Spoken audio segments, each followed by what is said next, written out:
Hello friends, मैं अभी RM SSS second अगस्त के क्वेश्चन नंबर 31 से लेकर 42 तक डिस्कस करूँगी in detail. So kindly focus on each and every question and kindly don't skip the video. Reason being कि मैं आपको इधर सिर्फ ये नहीं कि क्वेश्चन से बताने के लिए बैठी हूँ. I want to help you as much as I can. Okay, तो क्वेश्चन नंबर 31 कहता है computer hardware can not function without the support of which one. Computer hardware किसके बिना काम नहीं कर सकता. तो कंप्यूटर हार्डवेयर वाईफाई के बिना काम कर सकता है, पेन ड्राइव के बिना काम कर सकता है, इंटरनेट के बिना काम कर सकता है, बट सॉफ्टवेयर के बिना नहीं कर सकता. राइट, सॉफ्टवेयर जो होता है वो रिक्वायर्ड होता है. हार्डवेयर क्या होता है, टैंजिबल थिंग होता है, और सॉफ्टवेयर इनटैंजिबल थिंग. राइट, मतलब टैंजिबल का मतलब है you can feel and touch hardware को. राइट, तो सॉफ्टवेयर की मदद की से हार्डवेयर वर्क कर पाता है. राइट, अब आता है क्वेश्चन नंबर 32. क्या कहता है, which generation of computer is related to artificial intelligence. Artificial intelligence के लिए कौन सी जनरेशन काम करती है. तो you know like option number, it's an easy question. Option number 4, 5th generation काम करती है. राइट, तो जो 5th जनरेशन के जो कंप्यूटर्स होते हैं वो आर्टिफिशियल इंटेलिजेंस से रिलेटेड होते हैं. राइट, और ये बिगिन कहाँ पे हुआ था, ये बिगिन हुआ था जापान में. कब से, 1989 से ये इंडस्ट्री बिगिन हो गई थी. ओके, अब हम आते हैं क्वेश्चन नंबर 33 पे. क्वेश्चन नंबर 33 क्या कहता है, what do you mean by www in reference to library internet service. तो www क्या होता है, world wide web. Okay, world wide web कहते हैं www को. ओके, और www किसने दिया था, ये दिया था टिम बर्नर्स ली ने. Okay, now comes question number 34. 34 says Vinisys software was developed by, किसने डेवलप किया है विनिसिस सॉफ्टवेयर. विनिसिस सॉफ्टवेयर जो है वो डेवलप किया है यूनेस्को ने. ओके,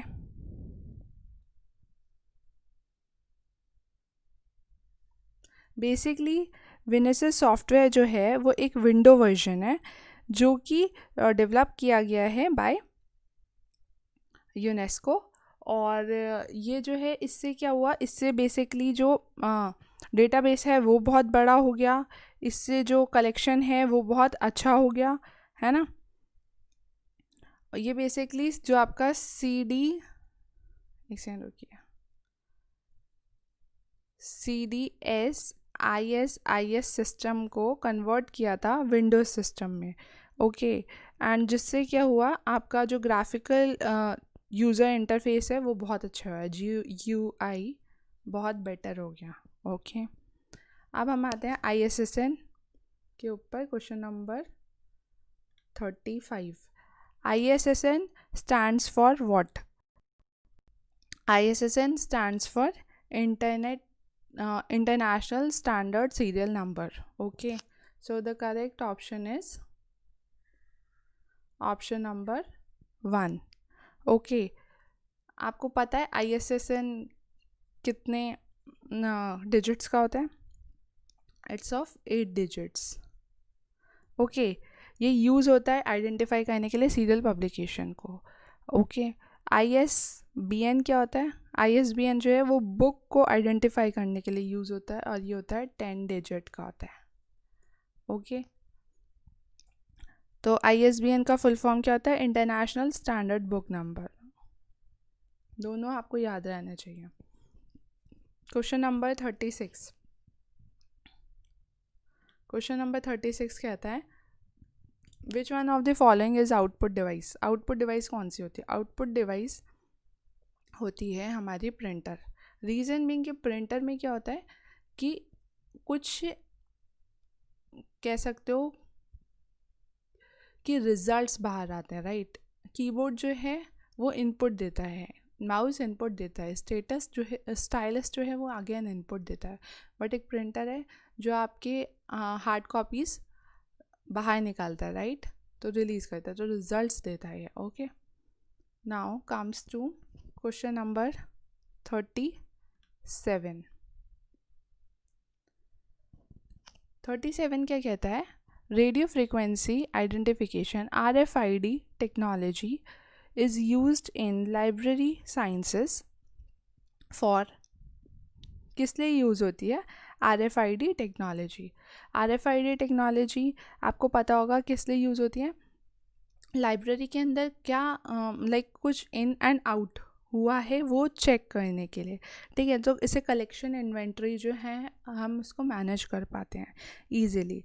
ओके, तो ये एक प्रोग्राम है जिससे आपकी जो इंफॉर्मेशन है उसको आप आइडेंटिफाई कर सकते हो, आप उसको सिक्योर कर सकते हो। तो the correct information is circulation. Okay, RFID जो है लाइब्रेरी में सर्कुलेशन के लिए काम आती है। ओके, तो ये सिक्योरिटी चेक्स के लिए यूज़ होती है RFID। सो मैं एक वर्ड यहाँ पे लिख लेती हूँ, security checks for checking the item in and out. Now comes question number 38. कहता है what are email, Usenet, Gopher, Waze services? ये सब क्या है? ये सब हैं डॉक्यूमेंटेशन सर्विसेज। ओके, आप ईमेल को क्यों यूज़ करते हो? आप अपनी इंफॉर्मेशन को वहाँ पे लिखने के लिए यूज़ करते हो। यूजनेट भी, गॉफर भी, वेज भी, ऑल दी सर्विसेज, राइट। रेप्रोग्राफी जो है वो ओल्ड चीज़ों को न्यू में कन्वर्ट करके देते हैं। ट्रांसलेटिंग सर्विसेज जो है वो लैंग्वेज को ट्रांसलेट करते हैं। Internet services everybody knows, right. तो अब हम आते हैं क्वेश्चन नंबर 39 पे। TQ, what do you understand by TQM? TQM से आप क्या समझते हैं? TQM जो है वो है total quality management. Total quality management. So the correct option here is total quality management. Basically क्या होता है इसमें? फीडबैक लेते हैं हम अपने क्लाइंट से कि उनको क्या चीज़ अच्छी लग रही है, क्या चीज़ अच्छी नहीं लग रही है। अकॉर्डिंगली लाइब्रेरी के अंदर चीज़ों को बहुत अच्छे से मैनेज करते हैं through TQM technique. Okay, now हम आते हैं लास्ट सेकेंड लास्ट क्वेश्चन पे। Optic fibres are made up of. Optic fibres किस चीज़ के बने होते हैं? ऑप्टिक फाइबर्स बने होते हैं फाइन ग्लास स्टैंड्स के। ओके, तो आपने देखा होगा ऑप्टिकल फाइबर्स जो हैं वो आप देखोगे इवन सी के नीचे भी होता है, राइट। सी बेड के नीचे भी होता है, और ये जो है आपके बहुत ज़्यादा ड्यूरेबल होते हैं और बहुत ज़्यादा रिलायबल होते हैं, ठीक है। तो इनके साथ कभी प्रॉब्लम्स नहीं आती हैं, और ये काफ़ी एक्सपेंसिव भी होता है। Okay, optical fibres. अब हम आते हैं क्वेश्चन नंबर 41 पे। SOL stands for Software for University Library. So the correct answer is Software for University Library. ये किसने दिया था? ये इनफ्लिबनेट ने दिया था। ओके, इनफ्लिबनेट कब डेवलप हुआ? 1991 में। Okay,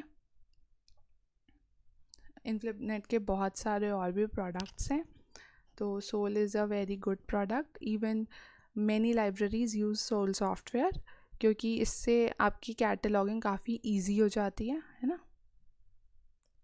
which one of the following contains highest memory storage capacity? सबसे ज़्यादा हाईएस्ट मेमोरी स्टोरेज कैपेसिटी किसकी होती है?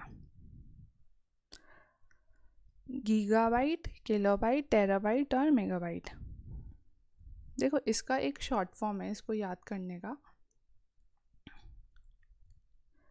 KMGTPE, किलो, मेगा, गीगा, टेरा, पीटा, एक्सा। ओके, सो यहाँ पे किलो, मेगा, गीगा, टेरा, तो टेरा सबसे बड़ा हुआ, राइट, टेराबाइट। आई होप आपको सारे क्वेश्चंस अच्छे से समझ आ गए हैं, है ना। So kindly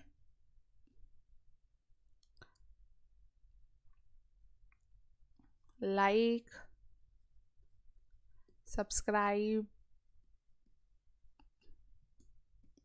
and share with your friends, and you can reach me through my email ID ugclibraryvideos@gmail.com.